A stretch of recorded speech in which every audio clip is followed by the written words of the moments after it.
Seorang ibu nekat mencuri burung murai batu beserta sangkarnya di perumahan Villa Wanasari, Kecamatan Cibitung, Kabupaten Bekasi, Jawa Barat. Aksinya tersebut terekam CCTV dan videonya viral di media sosial.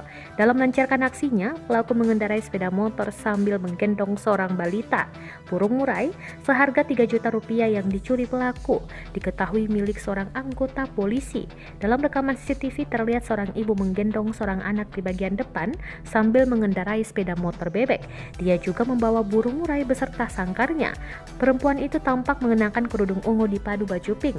Ketua RT setempat, Waluyo Haryanto, mengatakan peristiwa itu terjadi pada Jumat 4 Juni 2021 sekitar pukul 9:20 waktu Indonesia Barat. Menurut dia, jika dilihat dari wajahnya yang terekam CCTV, pelaku bukan warga setempat.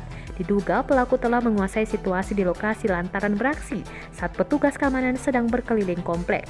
Dia menuturkan aksi itu dicurigai warga setempat karena burung yang dibawa bukan miliknya. Warga itu juga merasa heran karena seorang perempuan membawa burung beserta sangkarnya. Atas kejadian tersebut, sang pemilik burung yang anggota Polsek Cikarang Barat menderita kerugian sekitar 3 juta rupiah. Kejadian ini belum dilaporkan ke pihak kepolisian karena korban juga anggota Polsek setempat. Sementara Kasubag Humas Polres Metro Bekasi, Kompol Yulianto, mengatakan pihaknya akan menindaklanjuti aksi pencurian tersebut.